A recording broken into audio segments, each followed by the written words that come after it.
Hey there, welcome back to Sophie's English Pod. It's always good to have you here.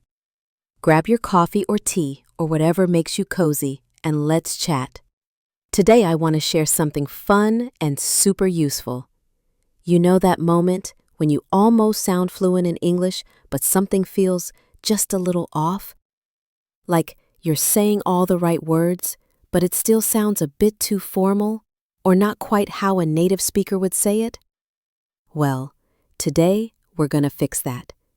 We're talking about simple phrases, the kind native speakers use every day without even thinking. These are the little expressions that make your English sound more natural, more friendly, and honestly, more you. Okay, picture this. You're at a coffee shop. You order your drink and the barista says, "It'll be ready in a minute." You smile and say, "Okay, I understand." That's correct. Sure. But you know what sounds more natural? Got it. Yep, just two little words. Native speakers say this all the time. Someone gives you a direction? Got it. Your boss sends you a task on Slack? Got it. Your friend tells you to meet them at 6? Got it. It's short, easy, and supernatural. Now imagine this. You're texting a friend and they say, "Let's meet at the mall at 3. You reply, "Okay." Again, "Fine." But why not say, "Sounds good"? It's warm. It's friendly. It's like you're saying, "I'm in." You can use this for plans, ideas, or even when someone offers you a suggestion. Your coworker says, "Let's take a break at 2." You say, "Sounds good." Try it. It's like giving a little smile in word form. Here's another one I love.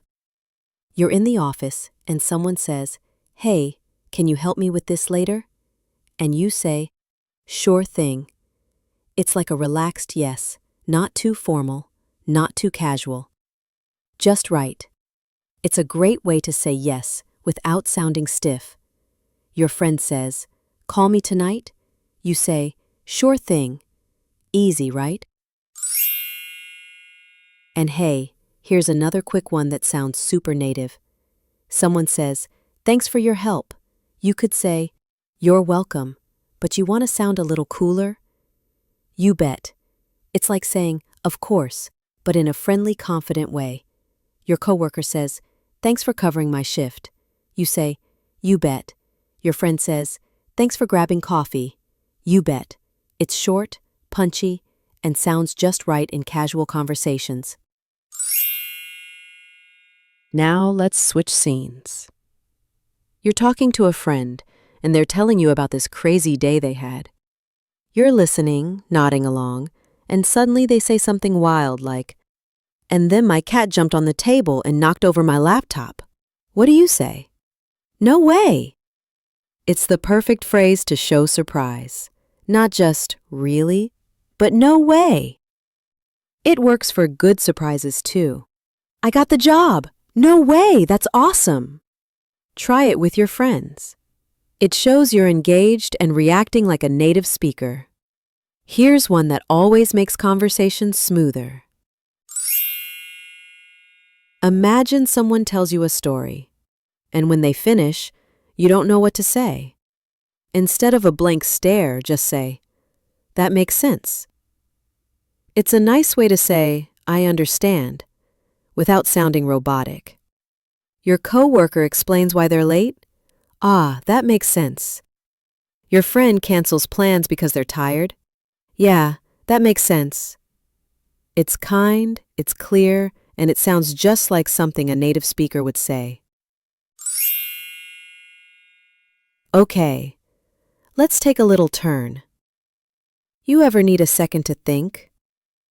But instead of going, or try this. "Let me see." It buys you a second and sounds way more natural.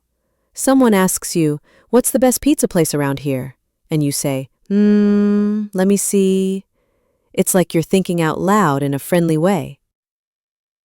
Even teachers and professionals say this all the time. Now this one, you might already know it, but are you using it? Let's say you're running a bit late to meet your friend.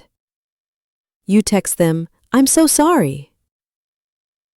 But that feels a little heavy for just 5 minutes late, right? Instead say, "My bad." It's a light way to say, "Oops, that's my fault. Forgot to reply to a message. Oops, my bad. Missed a meeting. Ah, my bad." It's casual, but honest. And people appreciate that. Now, imagine you're in a meeting. Someone brings up a good idea. You agree, but you also want to sound thoughtful. Instead of just, "Yes," try, "I see your point." It's a more natural way to say, "I understand your opinion." You can also say it when you don't fully agree, but you respect what the other person is saying. It keeps the conversation open and polite. I see your point, but maybe we can try another way? Okay, one last one. And this is super native. You're chatting with someone, and they say something that's exactly what you were thinking, like the same idea. You could say, "I agree," but guess what sounds cooler? Exactly. Just that. Exactly. It's short, sharp, and powerful. It shows you're totally on the same page. This movie is way too long. Exactly. You get me. So how many of these do you already use? And which one feels the easiest to try today? Think about your next conversation, in class, at work, or just texting a friend. Can you picture one of these phrases fitting in naturally? Even just one? Before you go, here's a little challenge. Pick one of these phrases and use it today. Doesn't matter if it's with a friend, a coworker, or even talking to yourself in the mirror. Just say it out loud. Sounds good. No way. Got it. Anything. Because the more you use them, the more natural they'll feel. And hey, don't worry if it feels weird at first. That's totally normal. Even native speakers try new expressions all the time. The point is, you're building a voice that sounds more you in English. All right, that's all for today. Thanks for hanging out with me on Sophie's English Pod. If this episode made you smile or helped a little, go ahead and share it with someone else learning English. Or better yet, use one of these phrases in your next message to them. Got it? Talk to you next time. Keep speaking, keep smiling, and as always, you've got this.